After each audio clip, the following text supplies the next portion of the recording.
마태복음 21장입니다.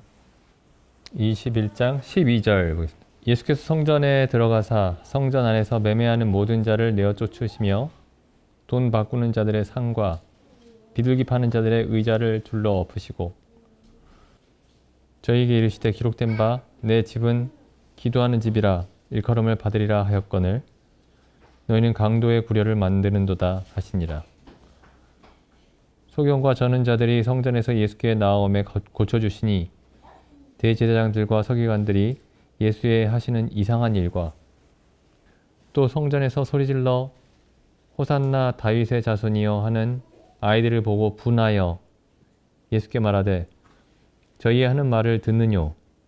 예수께서 가라사대 그렇다. 어린 나귀와 젖먹이들의 입에서 나오는 찬미를 온전케 하셨나이다 함을 너희가 읽어본 일이 없느냐 하시고 그들을 떠나 성 밖으로 베다니에 가서 거기서 유하시니라. 이 지금 21장이 예수님이 이제 마지막으로 예루살렘에 올라가시는 그 사건이죠. 이때 올라가심으로써 이제 십자가에 달려 죽으십니다. 근데 이제 여기 올라가서 이제 성전을 먼저 정결케 하시고 또 이제 병을 고쳐 주시는데 이제 아이들이 호산나 다윗의 자손이여 이렇게 예수님께 찬송을 하죠. 호산나 다윗의 자손이여. 예수님을 그리스도라고 인정하는 겁니다. 예수님이 그리스도십니다 라고 찬송하고 있는 거예요. 그리스도는 이제 하나님의 아들이시죠. 하나님의 아들. 메시아가 오셔서 그리스도가 오셔서 이제 이스라엘을 구원하실 것이다 라는 예언이 구약에 계속되어 있었습니다. 계속되어 있었고 그래서 이제 이 아이들의 찬송이 예수님을 이제 구약의 모든 선지자들이 예언했던 바로 그 하나님의 아들 그리스도십니다. 이제 그런 찬송이었어요. 그러니까 이 대제사장들과 서기관들은 그걸 인정할 수가 없었습니다. 예수님이 하나님의 아들이시고 그리스도라는 사실을 인정할 수가 없었죠. 그래서 이제 이 아이들을 보고 분하여 예수님에게 16절에 보시면은 지금 아이들이 하는 말이 들립니까? 저 말이 된다고 생각하십니까? 저 아이들이 이 철없이 아무것도 모르고 지금 당신을 그리스도라고 다윗의 자손이라고 찬송하고 있는데 저 어리석은 말이 들립니까? 이렇게 따져 물었죠. 그랬더니 예수님이 어리석은 게 아니고 온전한 찬송이다 이렇게 답하시죠.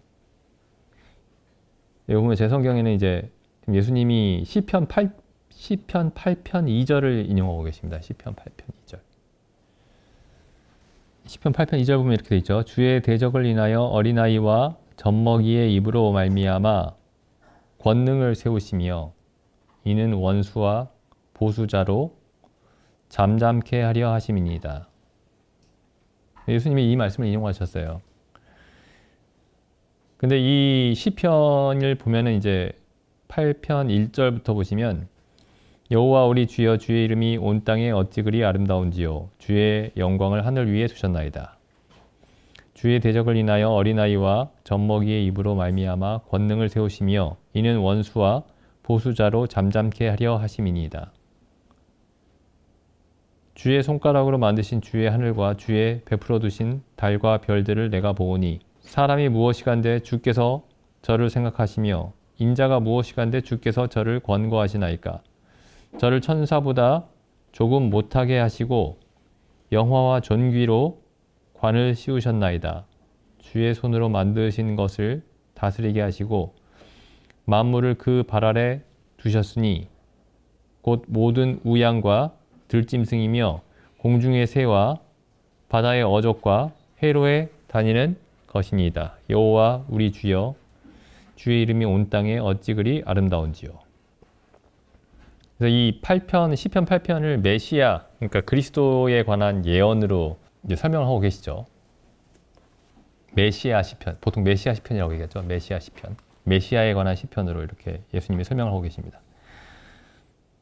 근데 우리가 이제 언뜻 보면은 이게 하나님이 사람을 만드시고 만물을 지으셔서 만물을 사람에게 다스리게 하시고 어떤 사람이 시편 기자가 그걸 생각하면서 하나님의 이름이 정말 아름답습니다. 하나님을 찬송합니다. 뭐 이렇게 찬송하는 내용으로 보이는데 지금 예수님은 이게 장차 올 메시아에 대한 시편이라고 예언이라고 그렇게 설명하시죠. 그리고 예수님 자신이 바로 이 시편 8편에서 예언하고 있는 바로 그 메시아다. 이렇게 말씀하고 계십니다. 히브리서에 보시면은 이제 히브리서 기자도 사도 바울일 텐데 히브리서 기자도 이제 이 시편을 인용을 하죠. 히브리서 2장 5절에 보시면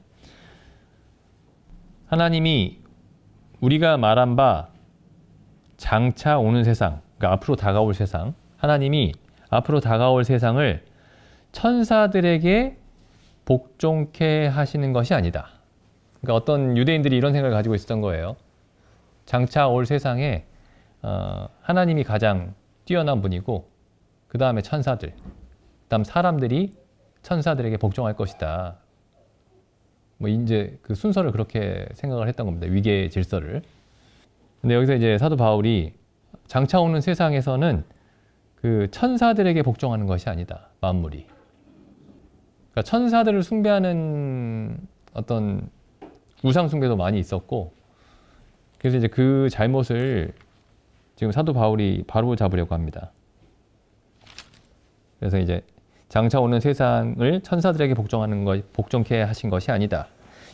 6절 오직 누가 어디 증거하여 가로되, 여기 누가는 다윗이죠. 어디는 지금 시편 8편이죠.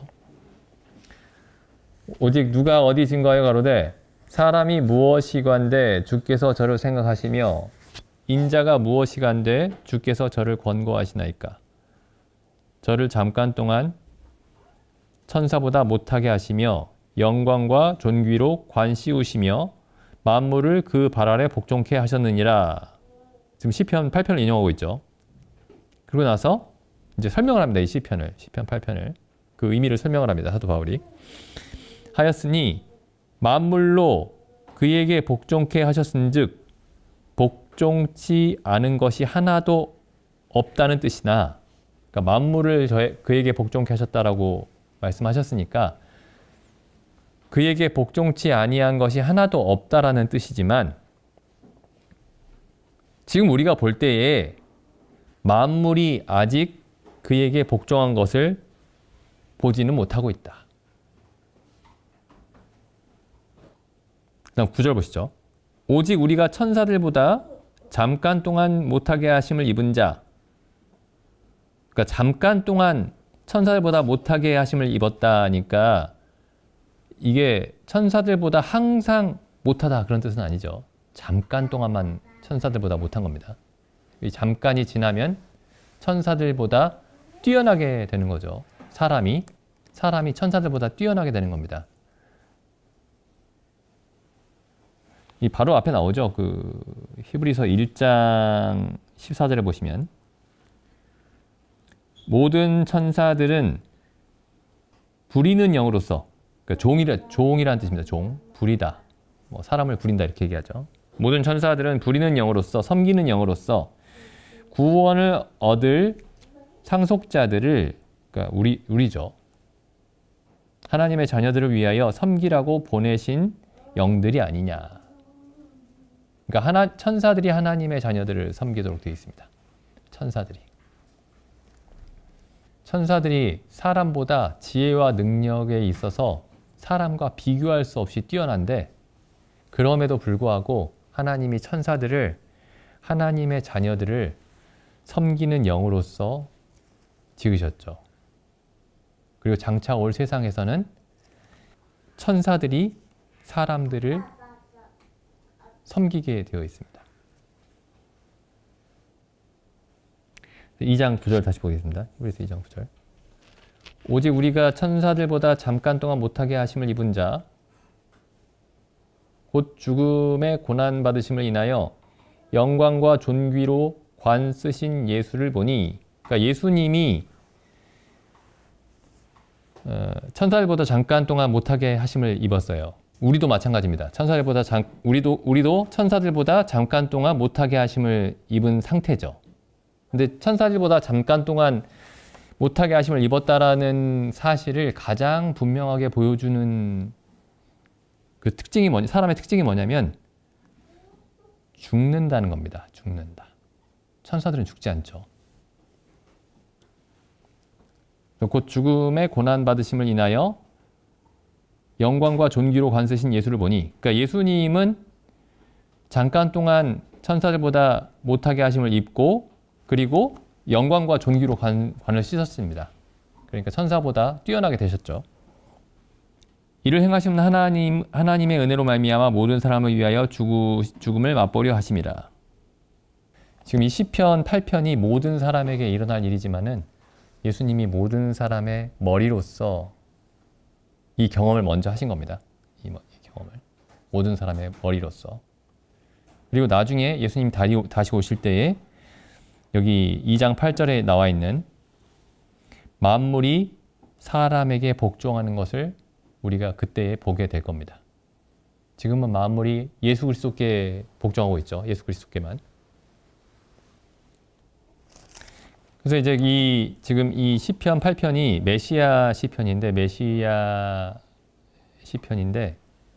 그 메시아가 오셔서 만물이 그에게 복종하게 될, 그리고 모든 사람에게, 그리스도에게 속한, 메시아에게 속한 모든 사람에게 복종하게 될 그 일에 대한 시편인데, 이제 이때 특별한 일이 생깁니다. 그 메시아가 오실 때 어떤 특별한 일이 생기냐면은 어린아이와 젖먹이의 입으로 찬송하게 하십니다. 어린아이와 젖먹이의 입으로. 그래서 예수님이 그 예루살렘 성에 입성하셨을 때 어린아이들이 찬송을 했죠. 그리고 어떤 면에서는 어린 아이들만 찬송을 합니다. 어린 아이들만. 그러니까 마태복음 말씀 다시 가보시면은 예수님이 이렇게 말씀하시죠. 21편 16절 보시면 그렇다 어린아기와 젖먹이들의 입에서 나오는 찬미를 온전케 하셨다 함을 너희가 들어본 일이 없느냐. 그래서 온전한 찬송은 어린이들의 입에서 나오는 찬송입니다.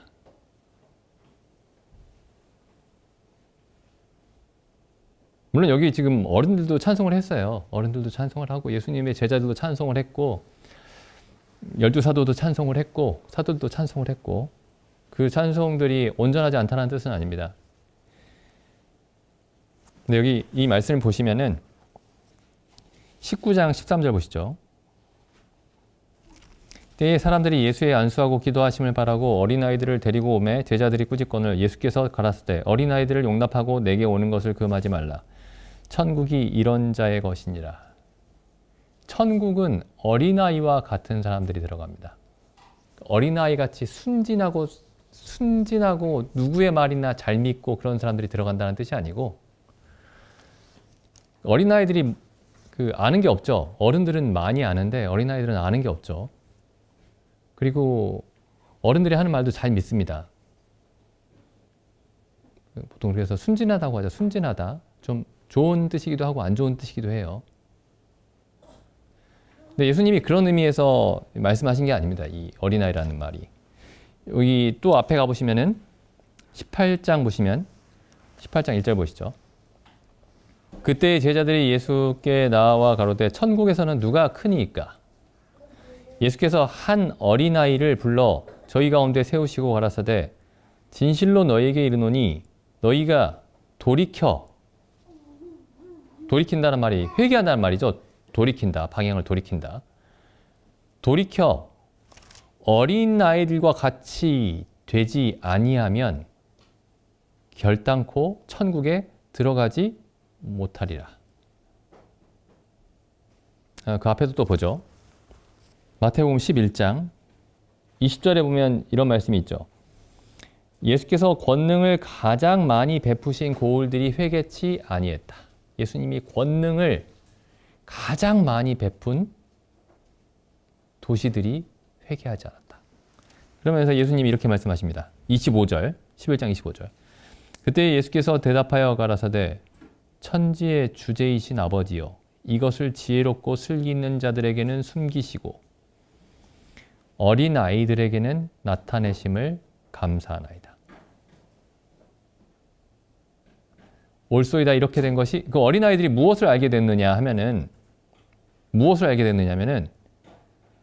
그러니까 여기서 실제로 어린 아이들에게만 나타내셨다는 그런 뜻은 아니죠. 실제로 나이가 몇 살 아래인 사람들에게만 나타내셨다 그런 뜻이 아니죠. 어린아이와 같은 마음을 가진 사람들입니다.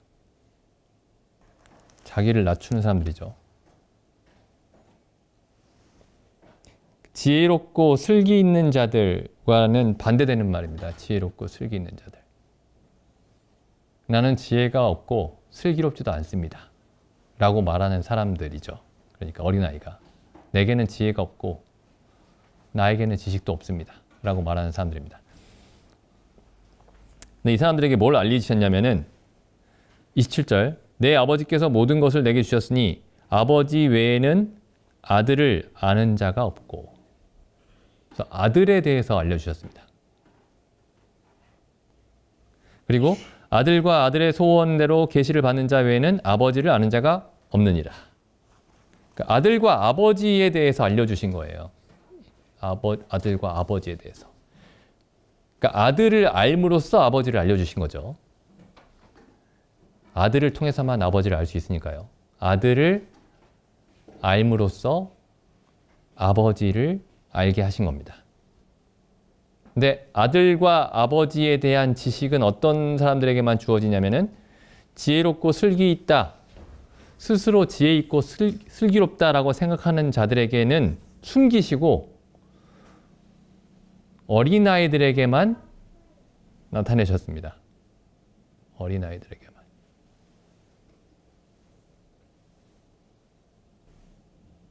그러니까 지금 이 말씀을 잘 보시면 그러니까 이게 어린아이 같이 다라는 말씀이 무식해져야 된다 그런 뜻이 아닙니다. 오히려 여기 보시면 지혜롭고 슬기 있는 자들은 그리스도와 하나님 아버지를 알지 못하고 그리고 어린아이들은 그리스도와 하나님을 알죠. 그리고 또 여기 27절 보시면은 그리스도를 안다라는 게 어떤 의미냐면은 보시죠. 27절. 아버지 외에는 아들을 아는 자가 없다.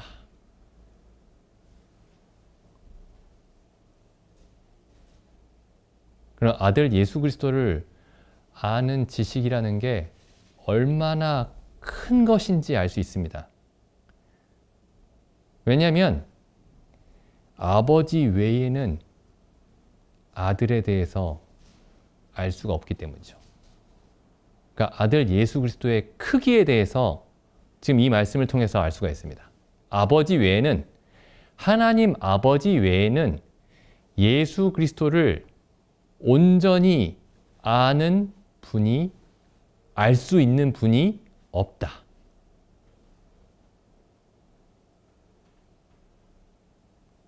그럼 어린아이가 가진 지식이라는 게 이 아버지 외에는 알 수 없는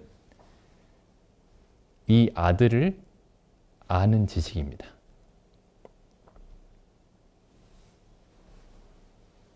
하나님 아버지 외에는 천지와 만물을 지으시고 천지와 만물을 주관하시고 보존하시는 그 하나님 아버지 외에는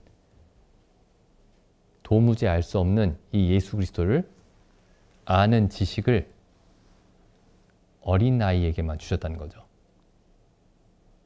그러니까 온전한 찬송은 이 어린아이만 가질 수 있습니다.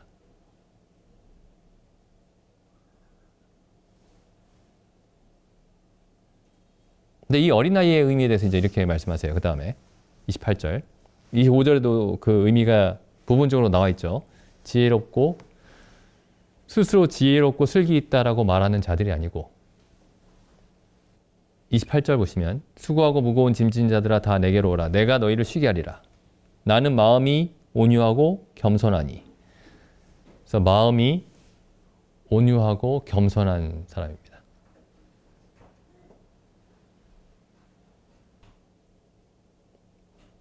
그래서 우리는 이제 일반적으로 생각할 때 어린아이가 지식이 쌓이면서 어른이 되잖아요. 지식이 늘어가면서. 근데 성경에서는 어른이 지식이 쌓이면서 어린아이가 됩니다.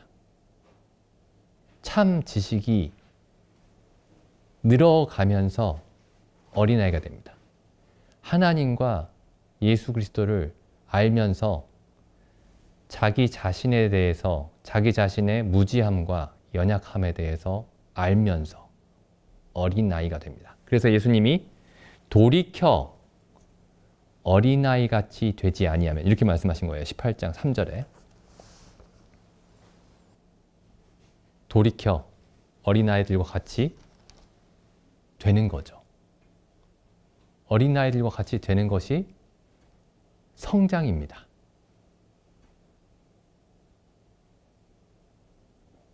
어린아이 같다라는 말이 영어에, 우리말에도 그 두 가지 단어가 있는데, 어린아이와 같은 상태를 표현하는 말이 뭐 어린아이 같다 이런 말도 있고, 유치하다, 이것도 어린아이라는 뜻이죠. 유치가. 여기 성경에서 어린아이 같이 된다라는 게 유치하게 된다는 뜻이 아닙니다. 어린아이 같이 된다는 뜻이에요. 유치하지 않게.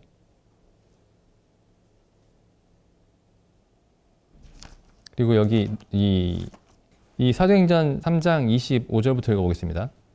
베드로가 이제 유대인들 앞에서 이렇게 설교를 하는데, 너희는 선지자들의 자손이요 또 하나님이 너희 조상으로 더불어 세우신 언약의 자손이라.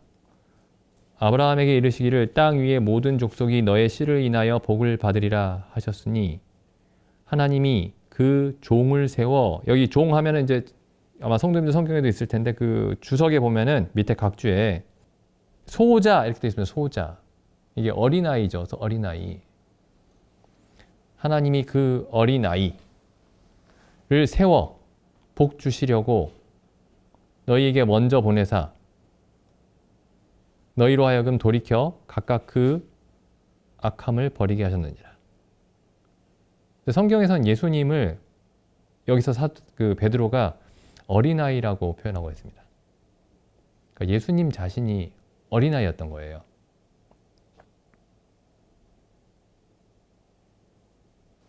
그래서 이제 요한복음에 보면 어린아이의 가장 큰 특징이 뭐냐면 스스로 아무것도 할 수 없습니다.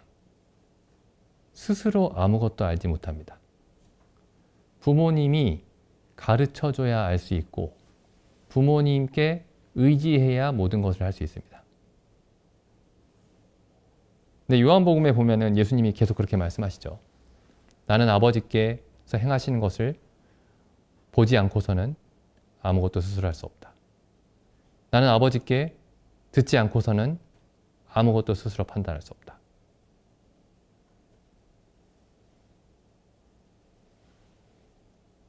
예수님이 하나님 앞에서 그렇게 어린아이로 계실 수 있었던 이유가 뭐냐면 하나님을 알았기 때문입니다. 그리고 사람이 되셔서 그 사람의 연약함을 아셨기 때문입니다.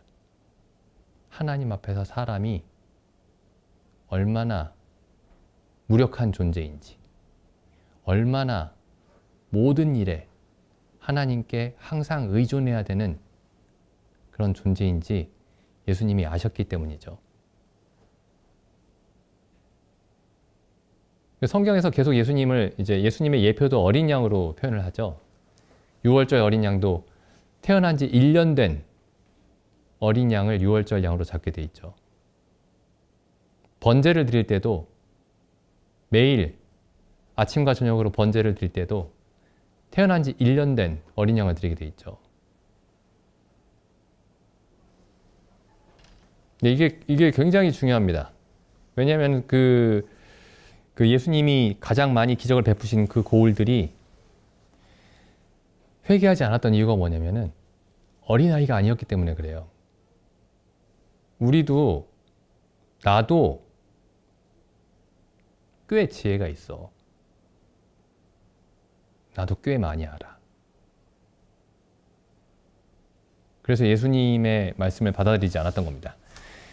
또 고린도전서에 가보시면 고린도 교회에서 이제 그런 일들이 일어났죠. 고린도전서 1장 18절 보시죠. 십자가의 도가 멸망하는 자들에게는 미련한 것이요 구원을 얻는 우리에게는 하나님의 능력이라. 십자가의 도가 하는 일이 뭐죠? 십자가의 도가 하나님의 능력인데 그 십자가의 도를 통한 하나님의 능력이 행하는 일이 뭐냐면은 19절에 내가 지혜 있는 자들의 지혜를 멸하고 총명한 자들의 총명을 패하리라. 지혜와 총명을, 사람의 지혜와 총명을 아무것도 아닌 것으로 만들겠다.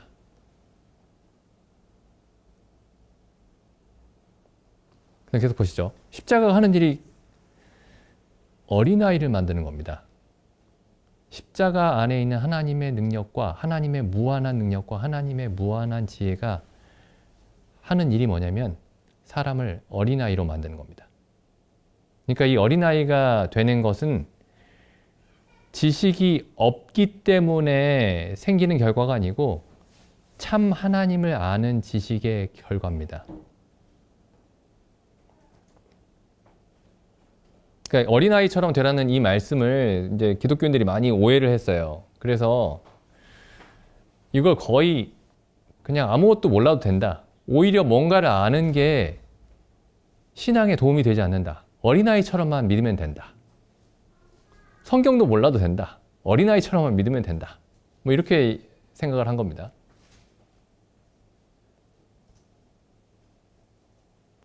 계속 읽어보겠습니다. 여기 20절. 지혜 있는 자가 어디 있느뇨? 선비가 어디 있느뇨? 이 세대의 변사가 어디 있느뇨? 하나님께서 이 세상의 지혜를 미련케 하신 것이 아니뇨? 21절 보시죠. 그러니까 왜 어린아이가 되어야 하는지 여기서 21절에서 알 수 있습니다. 하나님의 지혜에 있어서는 이 세상이 자기 지혜로 하나님을 알지 못하는 거로. 그러니까 자기 지혜로 하나님의 지혜를 알 수가 없기 때문에 하나님이 알려주시는 것을 받아들임으로써만 하나님을 알 수 있습니다. 그러니까 사람이 본래 가진 지혜와 능력으로 하나님을 찾아가는 것이 아니고 하나님 우리가 사람의 지혜로 하나님에 속한 것을 어떤 것도 알 수 없으니 하나님께서 친히 알려주셔야만 알 수 있습니다. 우리 마음이 이렇게 되어야만 하나님의 지혜를 알 수가 있죠. 하나님의 지혜에 있어서는 이 세상이 자기 지혜로 하나님을 알지 못하는 거로 하나님께서 전도에 미련한 것으로 믿는 자들을 구원하시기를 기뻐하셨도다. 근데 여기 고린도 교회에서 다시 이제 사람들이 우린 지혜롭다. 그리고 우리의 지혜로 복음도 알게 됐다. 우리의 지혜로 그리스도도 알게 됐다. 이렇게 생각을 한 겁니다. 우리의 지혜로서 하나님도 알게 되었다. 근데 사도 바울이 지금 고린도 교회에게 했던 얘기는 뭐냐면 너희가 사람의 지혜를 통해서 하나님도 알고 그리스도도 알고 복음도 알고 성령도 알았다면은 그건 하나님도 아니고 그리스도도 아니고 성령도 아니고 복음도 아니다. 이렇게 얘기하는 거죠. 3장 18절 보겠습니다. 3장 18절. 아무도 자기를 속이지 말라. 너희 중에 누구든지 이 세상에서 지혜 있는 줄로 생각하거든 미련한 자가 되어라. 그리하여야 지혜로운 자가 되리라. 그냥 계속 미련해라 이런 뜻이 아닙니다. 참으로 지혜롭기 원한다면은 세상에서 미련한 자가 되어라.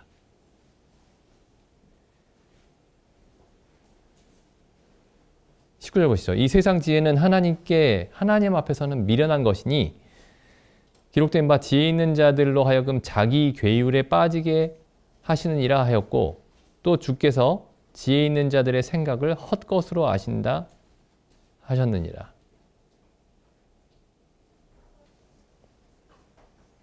근데 이 고린도전서나 후서가 이렇게 기록되어 있는 그 이유가 뭐냐면은 이 잘못에 많은 사람들이 빠지기 쉽기 때문입니다. 우리도 마찬가지고요.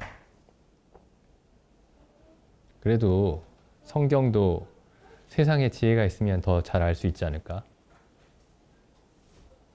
이렇게 생각하는 겁니다. 어떤 사람들은 실제로 그렇게 생각을 해요. 우리 중에도 많이 있었습니다. 내가 머리가 좋아서 성경을 이해했다. 이렇게 생각하는 사람들이 많이 있었죠.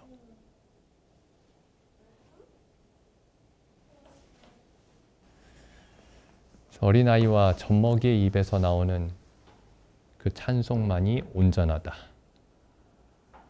그 말씀이 정말 무슨 뜻인가 이렇게 항상 생각해 봐야 되겠습니다. 이 고린도전서의 처음에 나오는 이 경고에 대해서 우리가 이제 항상 생각을 해봐야 될 것 같습니다. 이 빌립보서 말씀 보면은 이게 지금 사도 바울 서신에 계속 나와 있죠. 사도 바울 서신뿐만 아니지만은 빌립보서 보시면 3장 7절 그러나 무엇이든지 내게 유익하던 것을 사도 바울이 하는 얘기죠.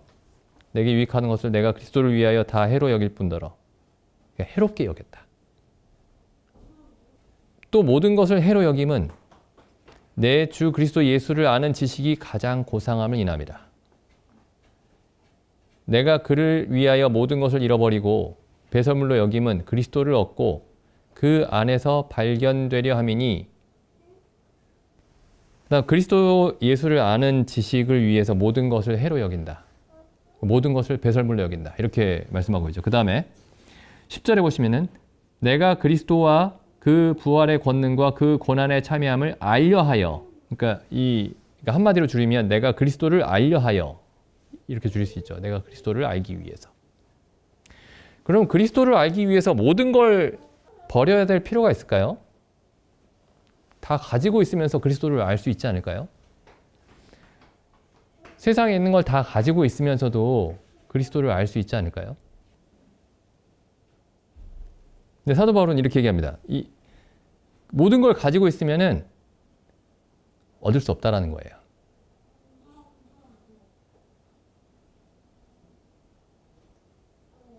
이게 특별히 사도 바울이 공부를 너무 많이 해가지고 지금 하는 얘기가 아닙니다. 모든 사람에게 이게 있어요. 모든 사람에게. 모든 사람에게 이게 다 있습니다. 그래서 모든 것이 예수님을 아는 데 도움이 안 된다. 그 정도만 얘기하는 게 그 정도로 얘기하는 데서 그치는 게 아니고 해롭다. 해롭다. 이렇게 얘기합니다. 예수님이 굉장히 무섭게 사실 얘기하신 거예요. 어떤 제자들이 천국에서 누가 가장 큽니까? 이렇게 물어봤는데 어린아이를 가운데 딱 세우시더니 어린아이처럼 돼야 제일 크고 그 다음은 그 다음이다. 이렇게 말씀하신 게 아니고 이 어린아이처럼 되지 아니하면 너희가 돌이켜 이 어린아이처럼 되지 아니하면 결단코 천국에 들어갈 수가 없다. 이렇게 말씀하셨죠.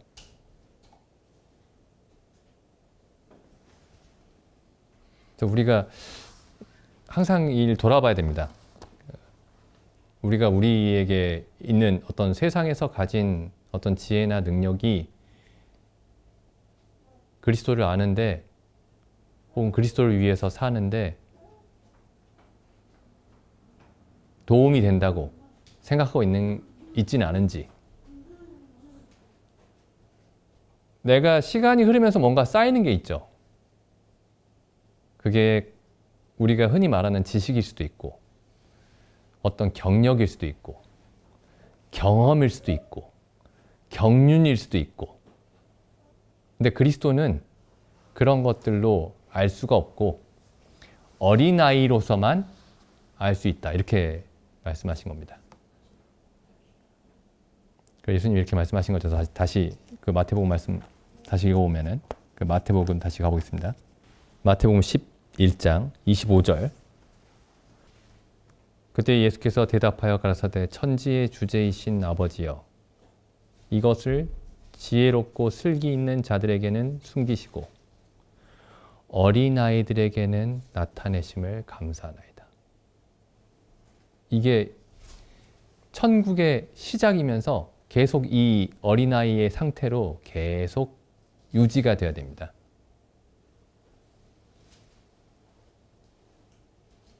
어린아이들에게만 나타내시고 어린아이들에게만 계속 나타내실 겁니다. 그리고 어린아이들의 찬송만 온전하게 받으실 겁니다. 어린아이와 같이 되어야만 천국에 들어갈 수 있고, 십자가가 하는 일은 모든 사람을 나도 지혜롭고 나도 능력이 있고 나도 많은 것을 알고 있다 라고 생각했던 모든 사람들을 어린아이로 만드는 일을 십자가가 하는 일입니다. 또 우리가 하나님 앞에서 어린아이인가, 항상 어린아이인가 돌아봤으면 좋겠습니다. 기도드리고 마치겠습니다. 하나님 아버지,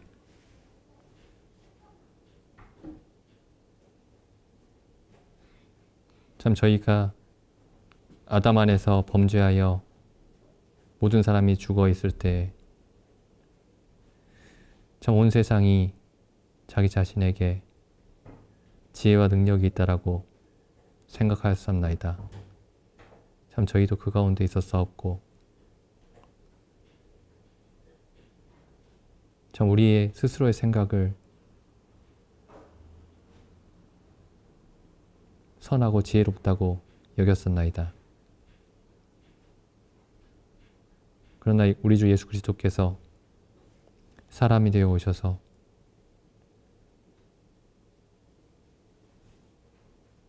참 나는 아무것도 스스로 판단할 수 없다고 말씀하시는 것을 보면서 참 저희의 지혜와 판단이 얼마나 무익하고 또한 해로운 것이었는지를 알게 하셨음에 감사드립니다.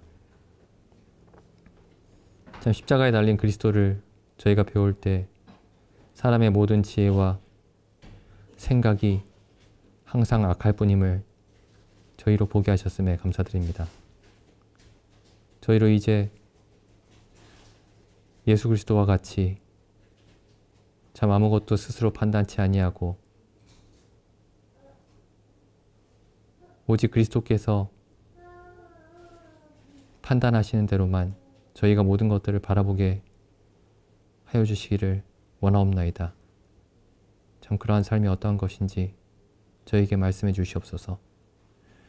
참 우리 주님께서 이 땅에 계실 때에 모든 발걸음을 주의 말씀을 따라 옮기셨사옵고 모든 말씀을 주의 말씀을 따라 하셨사옵고 모든 일을 주의 말씀을 따라 행하셨사온데 참 그와 같은 복된 삶이 어떠한 것인지 저희 각 성도님들에게 또한 저희 교회에게 날마다 더욱더 알게 해 주시기를 간구드리옵나이다. 참 저희에게 이 모든 일들을 이루어 주시옵소서. 우리 주 예수님의 이름으로 기도드립니다. 아멘.